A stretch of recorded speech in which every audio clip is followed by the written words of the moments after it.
এই মুহূর্তে বিশ্বের সেরা 3 খেলোয়াড়ের নাম ঘোষণা করলেন লিওনেল স্ক্যালোনি। আর্জেন্টাইন বসের মতে এই মুহূর্তে বিশ্বের সেরা 3 খেলোয়াড়ের একজনও নেই ব্রাজিলের। একজন ফ্রান্সের তারকা, একজন আর্জেন্টাইন তরুণ ও এক স্প্যানিশ তরুণকে এই মুহূর্তে বিশ্বের সেরা খেলোয়াড় মনে করেন এই আর্জেন্টাইন মাস্টারমাইন্ড। তবে কারা সেই 3 বিশ্বসেরা ও লিওনেল স্ক্যালোনির বক্তব্য নিয়ে বিস্তারিত থাকছে প্রতিবেদনে।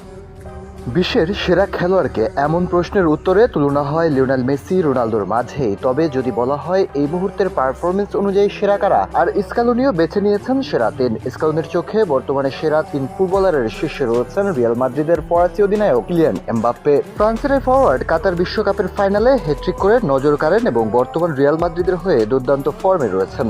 লা লিগায় সবশেষ ম্যাচে বার্সেলোনার বিপক্ষে হ্যাট্রিক করেছেন, যদিও তার দলকে হার নিয়ে মাঠ ছাড়তে হয়। এদিকে স্ক্যালোনির তালিকায় আছেন স্প্যানিশ তরুণ সেন্সেশন লামিন ইয়ামাল। বর্তমান বিশ্বে পায়ের জাদুতে ফুটবল প্রেমীদের সবচেয়ে নজর কাড়া খেলোয়াড় লামিন। এছাড়াও বর্তমান বিশ্বের সেরা খেলোয়াড় বাছাই করতে গিয়ে এক আর্জেন্টাইনের নাম নিয়েছেন স্ক্যালোনি। সেখানে আর্জেন্টিনার বিশ্বকাপ জয়ের অন্যতম নায়ক হুলিয়ান আলভারেজকে বিশ্বের সেরা 3 খেলোয়াড়ের একজন মনে করেন তিনি। এদিকে মেসি নাকি ম্যারাডোনা, কে সেরা, এমন প্রশ্নও পড়তে হয়েছে স্ক্যালোনিকে। স্পেনের সাংবাদিক সিরো লোপেজের VAR শোয়ে স্ক্যালোনি বলেন, আমি মেসির দিকে থাকছি কারণ আমি তার খেলা দেখেছি এবং জানি সে কি এবং কেমন খেলে।